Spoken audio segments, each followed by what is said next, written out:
Alors pour faire ce pull, on va commencer par monter 9 mailles en l'air qui vont nous servir en fait à faire la bande côtelée qui se situe en bas du pull. Ici, on retourne bien nos 9 mailles en l'air et on va venir travailler en sautant la première maille en l'air dans la seconde et on va piquer dans la boucle. Et ici, on va à chaque fois, vous voyez, piquer sous cette boucle et travailler en maille serrée. On fait ça jusqu'au bout.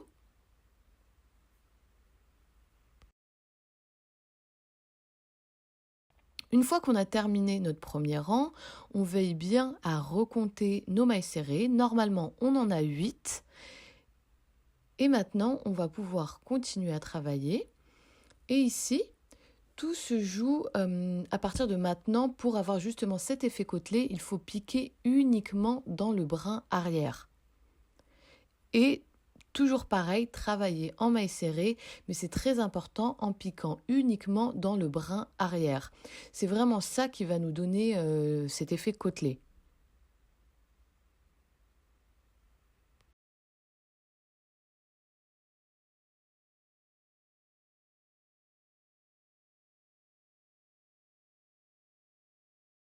En ce qui concerne donc la longueur de la bande, il faut que ce soit un multiple de 8 plus 1. Donc par exemple, moi, j'ai fait 56 rangs de bords côtelés plus 1, donc 57.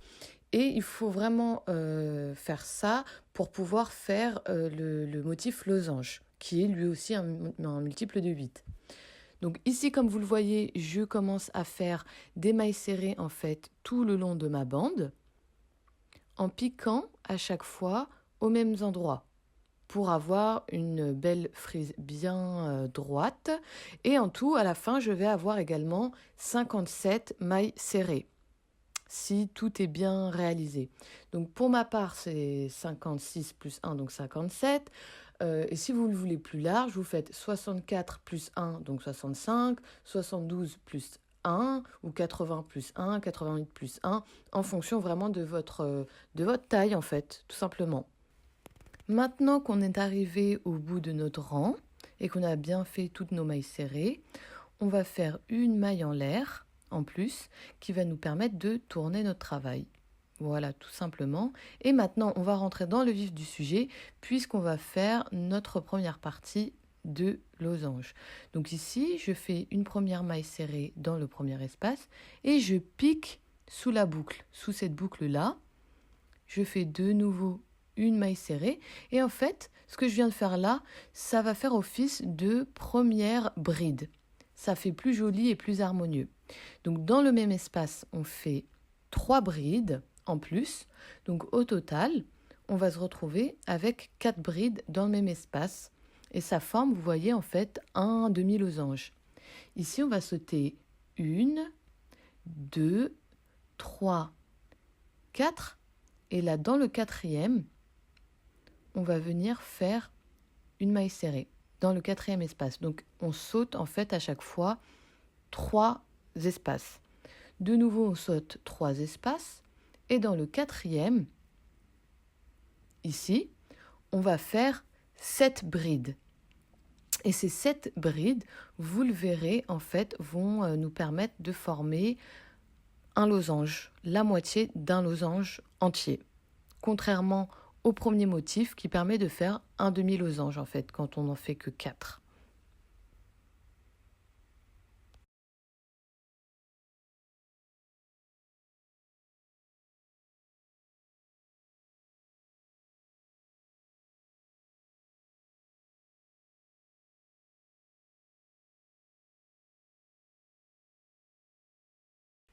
Une fois arrivé donc au bout du rang, comme au début, on va faire seulement la moitié d'un losange, c'est-à-dire 4 brides. Vous voyez, ce demi-losange, en fait, ça permet d'avoir notre bord bien droit. Parce que vous imaginez bien que si on en faisait un entier, ça le ferait pas, quoi, tout simplement.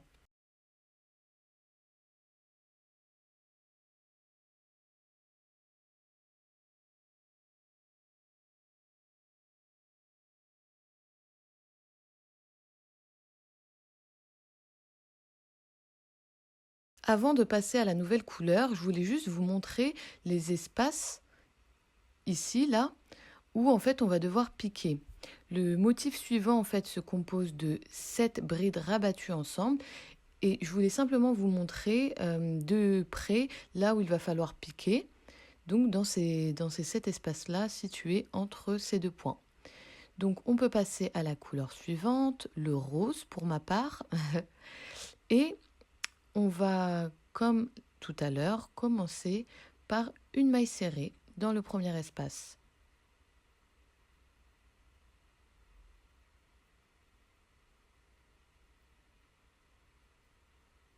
Une fois qu'on a fait notre maille serrée, on monte de 3 mailles en l'air.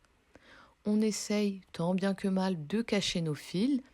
Et ici, on va faire une première demi-bride ou bride non terminée. Et on va faire la même chose dans les 7 prochains espaces.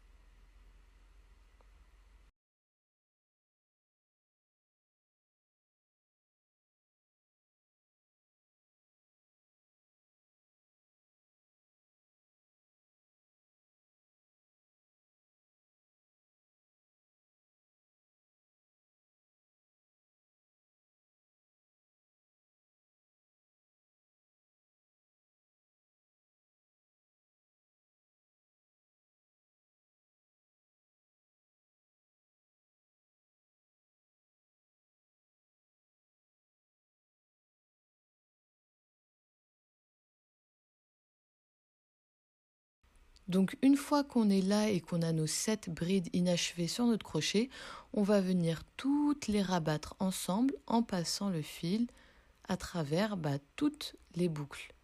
Ici, on fixe avec une maille serrée en plus. On fait 3 mailles en l'air. Et là, dans l'espace qui suit, on va venir fixer le tout en faisant une maille serrée.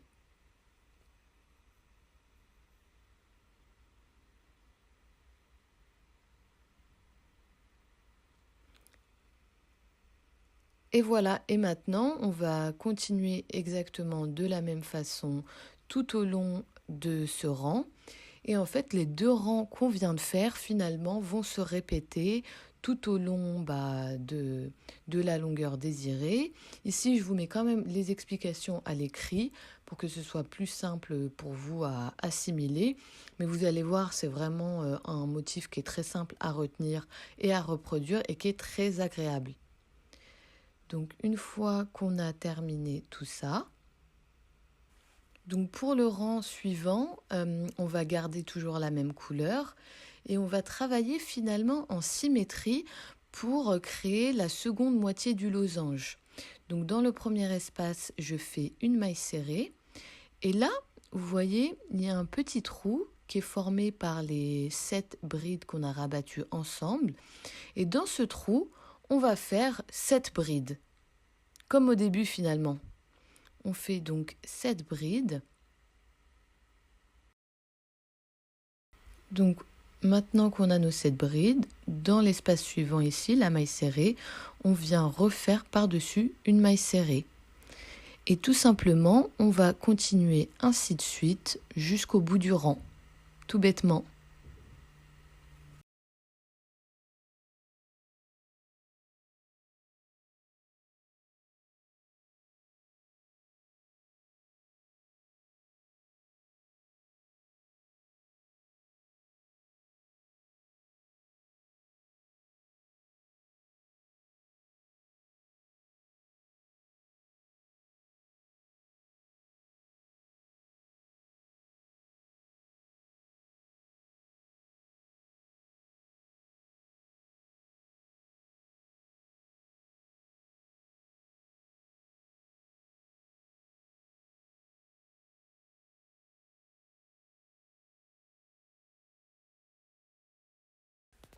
Donc pour ce 4e rang, on vient de nouveau prendre la première couleur, donc pour ma part le rouge. Et ici, en fait, c'est donc le rang où on travaille en bride rabattue. Mais là, comme c'est le tout premier motif du rang, au lieu de rabattre 7 brides ensemble comme on le faisait tout à l'heure, on va en rabattre que 4. Donc comme vous le voyez là, je fais la technique de la bride invisible, comme tout à l'heure. Et ici, donc, on pique dans le premier espace, on fait une bride non inachevée et on fait la même chose dans le prochain espace.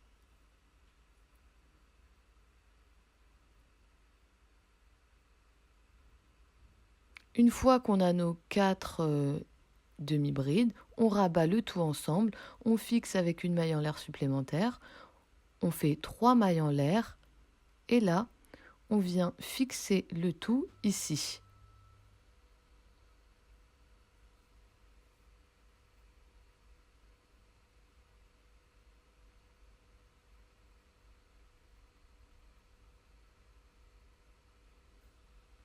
Et pour la suite, on va rabattre à chaque fois 7 demi-brides ou 7 brides inachevées, je ne sais pas trop comment dire, ensemble. Sans oublier qu'à chaque fois, il y a les 3 mailles en l'air là qui nous servent à bien aplatir le travail.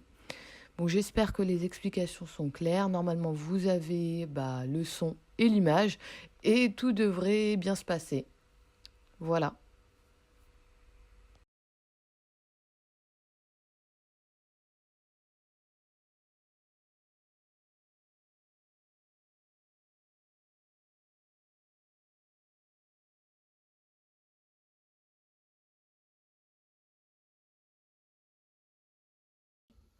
Coucou, bon, je fais une petite pause dans les explications pour vous montrer où j'en suis arrivée.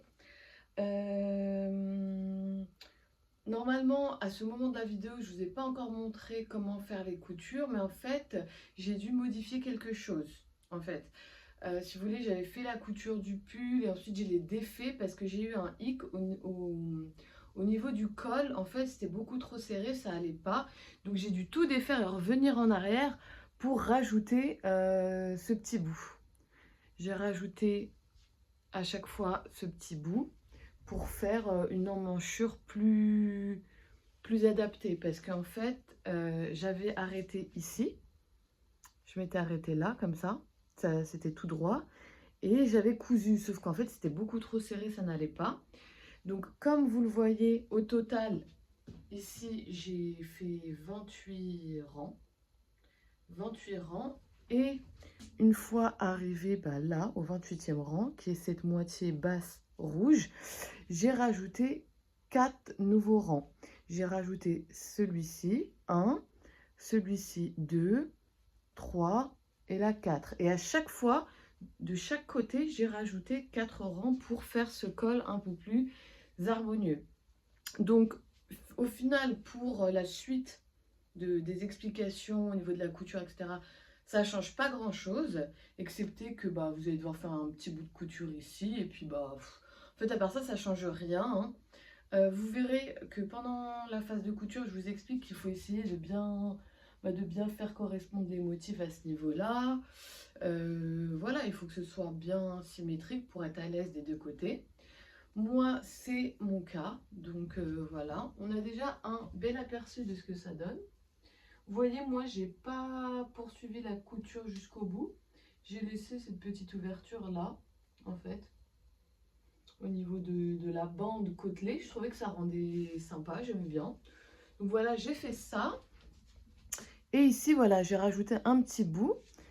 Je vais peut-être vous montrer d'un peu plus près, mais vous voyez, là, j'ai fait donc cette moitié-là, cette petite moitié-là, ce gros bout là.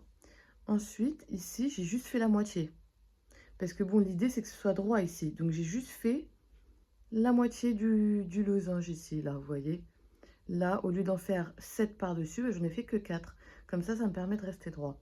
Bon, en soi, le motif, une fois que vous avez fait tout ça, normalement, vous n'allez pas avoir de soucis juste à ce niveau-là. C'est de la logique, finalement. Donc voilà, je pense que je n'ai rien d'autre à ajouter et je peux vous laisser avec la suite des explications. Voilà. Alors maintenant qu'on a terminé en fait chacun des deux pans, il ne faut pas couper le fil directement. Il faut se laisser du fil parce qu'on va venir faire en fait le bord. On va faire une petite bordure ici. Regardez, là je l'ai faite. Et sur ce bout-là, je ne l'ai pas encore faite. Donc on voit quand même qu'ici, c'est plus net comparé à là. Je ne sais pas si vous voyez la différence. Mais en tout cas, hormis l'aspect, ça va aussi nous permettre, en fait, ce bord, de pouvoir faire une couture plus facilement. Parce on va pouvoir coudre, en fait, dans les mailles serrées. Donc l'idée, c'est de refaire exactement le même nombre de mailles sur les deux côtés pour que ce soit bien symétrique. Donc, vous voyez, je vais vous montrer sur l'autre bout comment j'ai fait.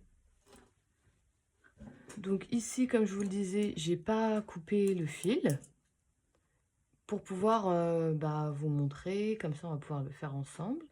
Donc je commence par une maille en l'air pour prendre de la hauteur. Et ici, il y a comme un petit trou qui est à peine visible, mais qui est le résultat en fait de ces 4 brides qu'on a rabattues ensemble. Donc dans ce trou-là, on fait une première maille serrée. Et une fois qu'on est là, on va venir faire une première maille serrée juste ici. Ensuite, on va venir en faire une en piquant dans le trou là, celui-ci. Comme ça. Maintenant, une ici, par-dessus la maille serrée déjà existante. Et maintenant, on en fait une ici, de nouveau dans le trou qui est là. Et une ici. Là, on se retrouve du coup sur le gros motif. On a déjà fait donc une maille serrée là. Et maintenant, on va pouvoir passer au trou là du milieu. Donc, on fait une maille serrée. Maintenant qu'on est là, pareil, on fait une maille serrée ici. Et là, on se retrouve dans le trou. Donc, une maille serrée. Ici, par-dessus. Là, dans le trou là. Ici, dans l'espace. Et voilà, ça permet de faire un joli bord et en même temps, vous voyez, d'aplatir. Donc, il faut en faire quand même suffisamment pour que ce soit bien plat et que ça, vous voyez, que ça froisse pas en fait notre travail. Donc là, on en a fait une là, une là. Maintenant, on passe au trou. Ici, on en fait une de nouveau, là dans l'espace et ainsi de suite jusqu'au bout.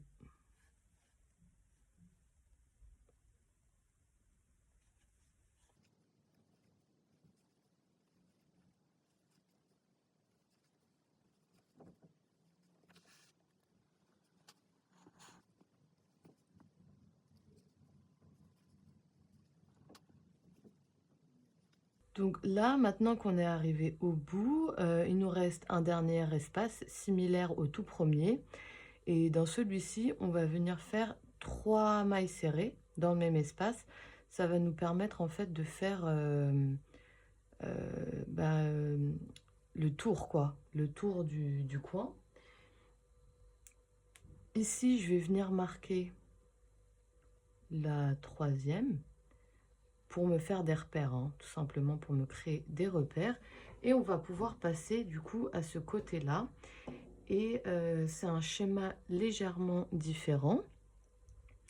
Donc ici, pour recouvrir cette partie-là, on va venir faire 3 mailles serrées. Donc on en fait une première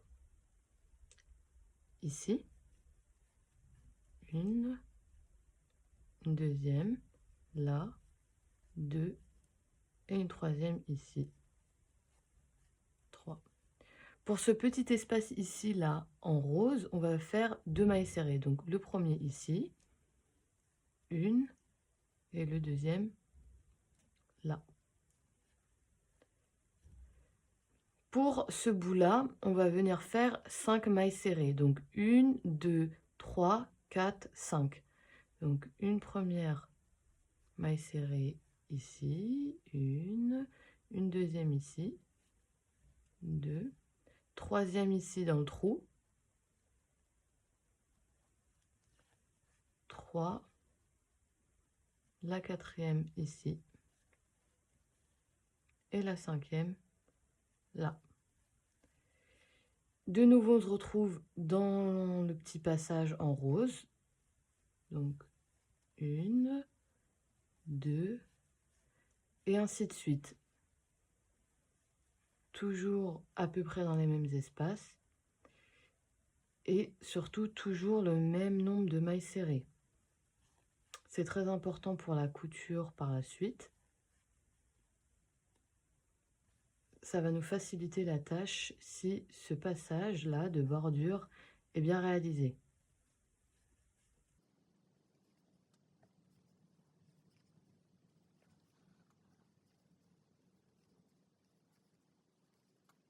Donc là, on arrive au dernier motif.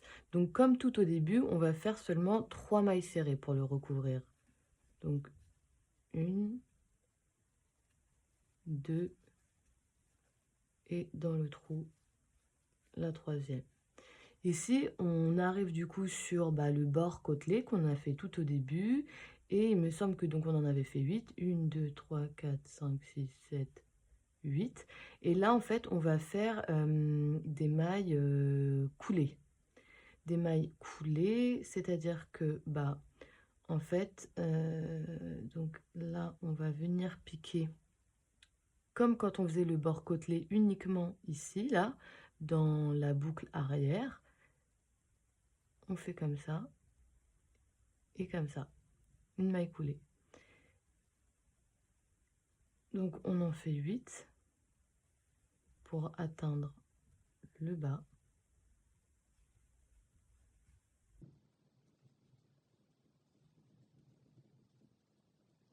Pourquoi on fait des mailles coulées? Pour que ça prenne pas trop d'épaisseur. Vous voyez, ça se distingue à peine en fait. Donc ici c'est la dernière. Donc j'ai fait la dernière. Et là, comme pour le début, je vais en rajouter en fait 2 autres. Alors non, je vais rajouter 2 mailles serrées. Non, 2 mailles coulées toujours. Donc une première.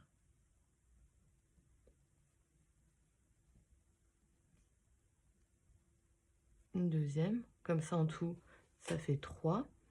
Et là on va faire ici des mailles serrées pour le coup. Donc la première dans cet espace là, 1, ensuite ici 2, vous voyez, dans ces espaces là à chaque fois, là et là, là et là.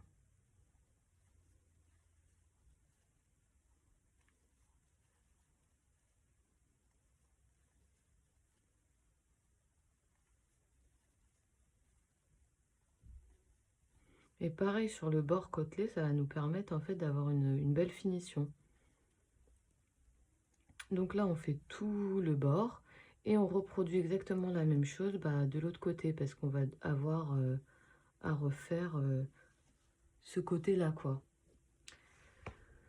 Donc voilà, surtout prenez votre temps pour que ce soit bien identique des 2 côtés. Et vous verrez par la suite, la couture sera beaucoup plus simple, comme je vous le disais.